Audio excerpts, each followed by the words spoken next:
하나님의 말씀은 로마서 4장 25절의 말씀입니다. 예수는 우리가 범죄한 것 때문에 내어줌이 되고 또한 우리를 의롭다 하시기 위하여 살아나셨느니라.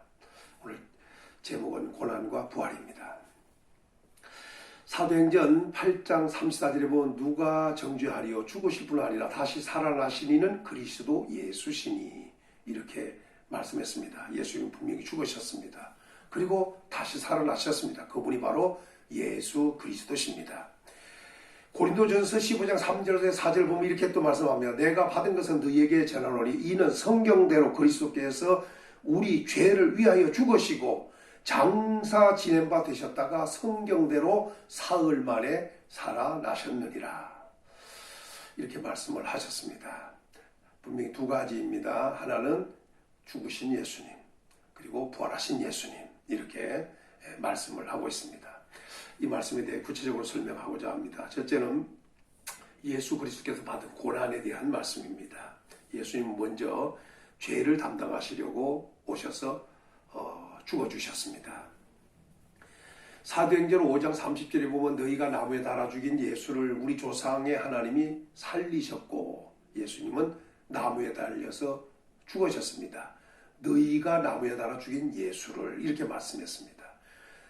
베드로전서 2장 24절에 보면 친히 나무에 달려 이렇게 말씀하고 있어요. 너희가 나무에 달아 죽였다고 사도행전 5장 30절에 말씀했는데 베드로는 베드로전서 2장 24절에서 친히 나무에 달려 예수님이 친히 달려 돌아가셨던 것으로 이렇게 말씀했습니다. 이 말을 그냥 정리하면 예수님께서 사람들에 의하여 예수님이 죽임을 당했지만 사실은 그렇게 되었지만 그러나 예수님은 이미 그렇게 하시려고 오신 것이 없기 때문에 친히 나무에 달려 죽으신 것으로 이렇게 표현한 것입니다. 그리고 그의 몸을 우리 죄를 담당하셨다는 겁니다. 그걸 맡으신 겁니다. 그래서 예수님이 친히 나무에 달려 그 몸으로 우리 죄를 담당하시다 보니까 결과가 우리 곁에 왔느냐? 이는 우리로 죄에 대하여 죽게 하기 위함이었고 의에 대하여는 살게 하려 하심이라 이렇게 말씀했어요. 그러니까 결국 예수님이 친히 나무에 달려 돌아가신 것은 우리 죄를 담당하기 위함이었고 그 결과는 우리로 죄에 대하여 죽고 의에 대하여 살게 하려는. 그래서 예수님이 십자가에서 못 박혀 죽으셨던 겁니다. 그리고 오늘 본문 로마서 4장 25절에서는 예수는 우리가 범죄한 것 때문에 내어줌이 되고 라고 했습니다. 그러니까 결국 십자가에 죽으심은 내어주신 것이 된 거죠. 내어줌. 왜? 우리가 범죄한 것 때문에. 고린도전서 15장 3절에서는 이렇게 정리합니다. 우리 죄를 위하여 죽으시고 결국 예수님은 육신을 입고 이 땅에 오셨습니다. 오셔서 예수님은 나무에 달려 돌아가셨습니다. 친히 나무에 달려서 그 몸으로 우리 죄를 담당하신 거죠. 또 우리의 범죄한 것 때문에 또 우리 죄 때문에 예수님은 이렇게 죽으신 겁니다. 두 번째 예수님은 이미 죽으시려고 나타나신 것입니다. 디모데후서 1장 10절에 보면 이런 말씀을 하고 있어요. 이제는 우리 구주 그리스도 예수의 나타나심으로 말미암아 우리 구주 그리스도 예수의 나타나심으로 말미암아 나타났으니 예수님이 나타나심으로 나타난 것이 있다는 겁니다. 그것이 뭐냐? 첫째는 사망을 패했다는 겁니다. 사망을 패해버렸습니다. 그 있던 사망을 패해버렸습니다. 그래서 예수님은 사망과 음부의 열쇠를 예수님이 가지고 계시는 거죠. 사망을 패해버리셨습니다. 또 한 가지는 복음으로써 생명과 썩지 아니할 것을 드러내셨습니다. 다시 말씀을 드리면 예수님이 나타나심으로 말미암아 나타난 것이 있는데 그것은 사망을 패하시는 거였고 두 번째는 복음으로써 생명과 썩지 아니할 것을 드러내셨습니다. 이것이 예수님이 나타나심으로 되어진 일이십니다. 세 번째는 예수님은 혈과 육을 지니시고 오셔서 죽으셨습니다. 히브리서 2장 14절에서부터 그 15절에 보면 자녀들은 혈과 육에 속하였음에 그도 또한 같은 모양으로 혈과 육을 함께 지니심은 이렇게 말씀을 했어요. 예수님은 혈과 육을 함께 지니셨다는 겁니다. 그러니까 피와 살을 가지셨죠. 확실하게 사람으로 오셨다는 얘기입니다. 그런데 이렇게 예수님이 지니신 것은 죽음을 통하여라고 했습니다. 그러니까 왜 예수님이 혈과 육을 지니시고 오셨느냐? 그건 죽으시려 오셨다는 겁니다. 죽으시려. 그래서 죽어서 그 죽음을 통하여 죽음의 세력자보다 마귀를 멸하시기 위함이다. 그러니까 예수님이 혈과 육을 지니신 그 육으로 오신 이유, 육체를 입고 육신을 입고 오신 이유는 죽으러 오셨던 것이고 그 예수님이 죽으심으로 해결할 문제가 있었습니다. 그게 두 가지인데 하나는 죽음을 통하여 죽음의 세력 잡은 자 마귀를 멸하시기 위함이고 두 번째 죽음을 통하여 이루실 것은 죽기를 무수함으로 한평생 매여 종노릇하는 자들을 놓아주기를 위해서였습니다. 그러니까 한평생 매워서 그 죽음에 대하여 죽기를 무서워해서 거기에 한평생 매고 종노릇하는 모든 자들을 다 놓아주시려고 예수님은 죽으러 오셨던 것입니다. 그리고 죽으셨습니다. 그래서 이 문제를 해결하신 것입니다. 예수님의 당한 고난입니다. 두 번째입니다. 예수 그리스도의 부활입니다. 분명히 오늘 본문에도 우리의 의롭다함을 위하여 부활하셨다 이렇게도 말씀했는데 예수님은 분명히 부활하셨습니다. 역사 이래 부활한 자들이 한 사람도 없죠. 우리 기독교만 부활의 종교라고 할 수 있겠습니다.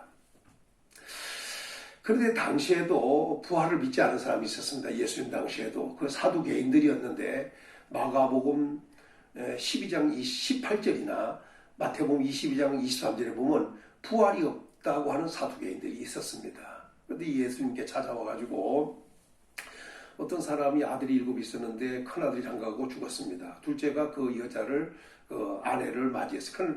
큰 아들의 그 아내를 맞이했습니다. 셋째, 넷째, 그러다 7까지 다 죽었는데 천국에서는 누가 그 아내가 그 여자가 누구의 아내가 될 것입니다. 하고 했을 때 하나님 나라는 그런 것이 없다는 거죠. 그러니까 그는 사람들이 천사들과 같이 된다고 얘기했습니다. 이런 말씀을 했는데 그 부활이 없다고 하는 사두개인들이 그 예수님께 물었던 질문입니다. 사두개인들은 부활을 믿지 않았습니다. 또 그 사두개인들만 그런 것이 아니라 고린도 교회의 성도들 중에도 그런 사람들이 좀 나타났던 것 같습니다.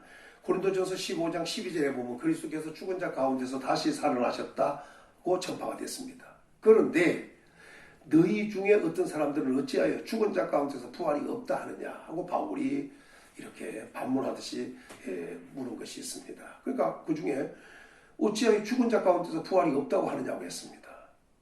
그러니까 그리스도께서 죽은 자 가운데서 사실 살아났다고 전파가 막 되고 있는데 그 고린도 교회 성도들 중에서는 부활이 없다 이렇게 믿는 자들이 있었던 거죠. 다 그런 것이 아니라 너희 중에 어떤 사람들 이렇게 표현했으니 이게 좀 여러 명이 됐다고 볼 수 있겠습니다.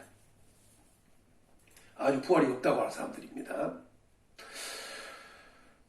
또 한 사람들이 있었는데 그런 사람들이 있었는데 부활이 이미 지나갔다는 자들이 있었습니다. 부활이 이미 지나갔다.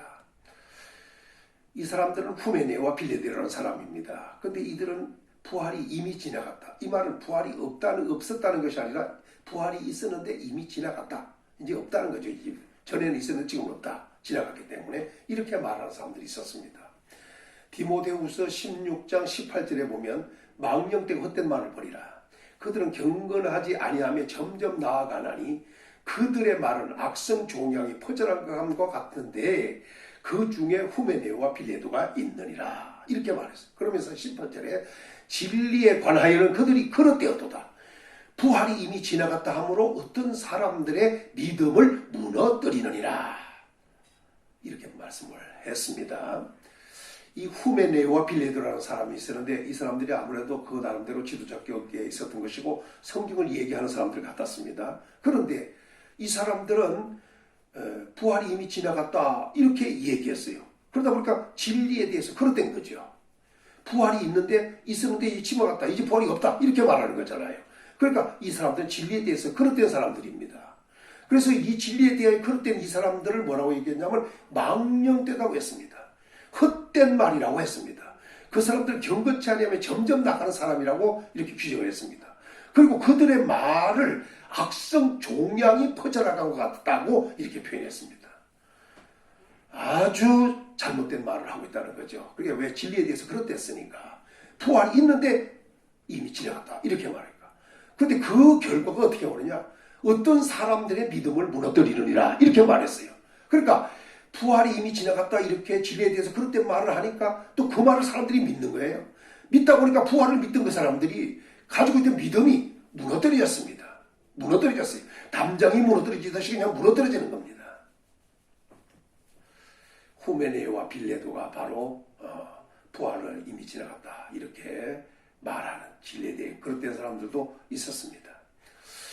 부활을 믿는 사람들입니다. 누가 같은 사람은 사도행전을 기록하면서 사도행전 1장 3절에 그가 고난받으신 후에 또한 그들에게 확실한 많은 증거로 친히 살아계심을 나타내사 40일 동안 그들에게 보이시며 하나님 나라의 일을 말씀하시니라 이렇게 말씀을 하셨어요. 예수님은 분명히 고난을 받으셨습니다. 그리고 확실하게 많은 증거로 주님은 친히 자기가 살아계심을 나타냈다는 거예요. 확실한 많은 증거로 친히 자기가 살아계심을 나타낸 거예요. 얼마 동안? 40일 동안 그들에게 보이셨다는 겁니다. 하루 이틀도 아니고 40일 동안을 보이신 거예요. 그러면서 하나님 나라의 일을 말씀했다는 거예요.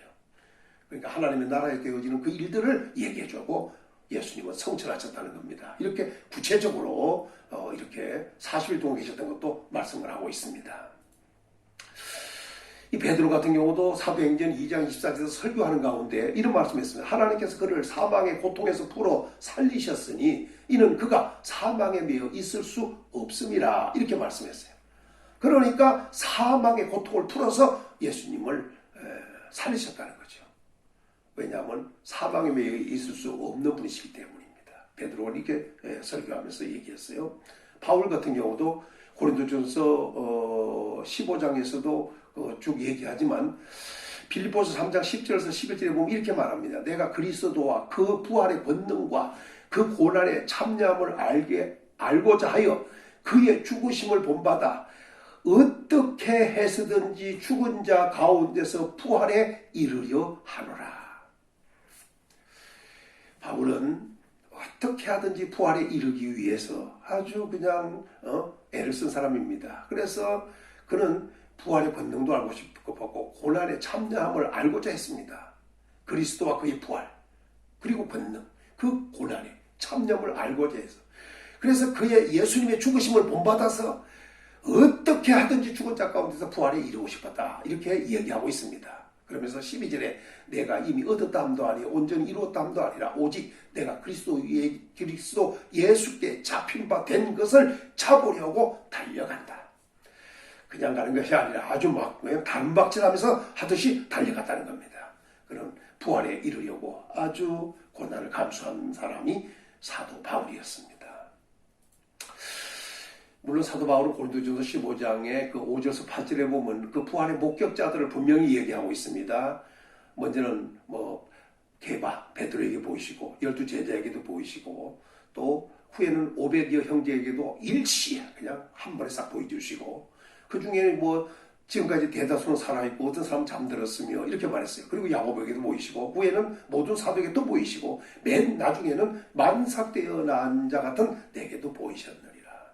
이렇게 말씀하므로 부활의 목격자가 한두 명이 아니라는 것을 분명히 이야기했습니다. 부활은 있습니다. 그러나 불행하게도 부활이 없다고 하는 사두개인 같은 자들도 있었고 또 부활이 이미 지나갔다고 하는 후메네오와 빌레도 같은 자도 있었고 그러나 부활을 믿는 자들도 이렇게 대부분이 부활을 믿는 부활신앙을 가진 사람들이 많습니다. 오늘도 우리도 분명히 예수님은 죽은 자 가운데 부활하셨다. 이 사실을 믿는 믿음이 있어야겠습니다. 그리고 어떻게 하든지 부활에 이르려고 하는 이러한 소망이 있는 성도가 되어야 하겠습니다. 예수님은 분명히 부활하셨습니다. 그 부활하신 것은 이렇게 말합니다. 사망의 고통을 풀어 살리셨다. 사도행전 2장 24절에 하나님께서 그를 사망의 고통에서 풀어 살리셨으니 이렇게 말씀을 했어요. 우리 하나님이 예수님을 사망의 고통에서 풀어 살리셨다. 예수님은 부활의 첫 열매이십니다. 사도행전 26장 23절에 곧 그리스도가 고난을 받으신 것과 죽은 자 가운데서 먼저 살아나사 이스라엘과 이방인에게 빛을 전하시리라 함이니이다 라고 얘기했어요. 그래서 예수님은 고난 받으신 것도 분명하고 죽은 자 가운데서 먼저 다시 살아나셨다 이렇게 말씀을 했어요. 고린도전서 15장 20절에서는 이렇게 말하죠. 그러나 이제 그리스도께서 죽은 자 가운데서 다시 살아나사 잠자는 자들의 첫 열매가 되셨도다. 잠자는 자들의 첫 열매. 그리고 23절에서는 그러나 각각 자기 차례 대로 되리니 먼저는 첫 열매인 그리스도요. 예수님은 첫 열매인 그리스도라는 겁니다. 첫 열매라는 겁니다. 골로새서 1장 18절에 보면 그는 몸인 교회의 머리시라 그가 근본이시요 죽은 자 가운데서 먼저 나신 이시니 이렇게 말씀했어요. 예수님은 분명히 죽은 자 가운데서 먼저 나신 분입니다. 아담으로부터 아담이 잔으로 지금까지 많은 사람이 죽었지만 맨 먼저 나신 분은 오직 예수 그리스도시라는 말씀입니다. 요한계시록 1장 5절에 보면 또 충성된 정인으로 죽은 자들 가운데서 먼저 나시고 라고 했어요. 여기서 예수님은 충성된 자들 가운데 충성된 정인으로 죽은 자 가운데서 먼저 났다는 겁니다. 여기 잘 보시면 아무나 죽은 자들 가운데서 부활했다는 걸 얘기하지 않고 충성된 정인으로 죽은 자들 가운데서 라고 했습니다. 예수님은 충성된 정인이었고 그 자격 가지고 부활하신 겁니다. 결국은 먼저입니다. 하나만 더 말씀하면 예수님의 부활은 왜 이렇게 부활하셨느냐. 로마서 아까 4장 본문에서 얘기했죠. 25절에 예수는 우리가 범죄한 것 때문에 내어줌이 되고 또한 우리를 의롭다 하시기 위하여 다시 살아나셨느니라. 예수님은 우리를 의롭다 하시기 위하여 다시 살아나셨다. 사도행전 8장 34절 이렇게 말합니다. 다시 살아나신 이는 그리스도 예수시니. 분명히 예수님은 살아나셨습니다. 왜? 우리를 의롭다 하기 위하여. 예수님은 고난도 받으셨습니다. 예수님은 그리고 죽으셨습니다. 장사진 엠바되었다가 사흘 만에 부활하셨습니다. 부활하신 예수 그리스도를 믿되 우리도 부활에 이르려고 했던 바울같이 우리도 부활에 이르는 부활의 소망을 가진 성도들이 되어야겠습니다. 우리 함께 부활의 영광을 얻게 되시기를 예수님의 이름으로 축원합니다.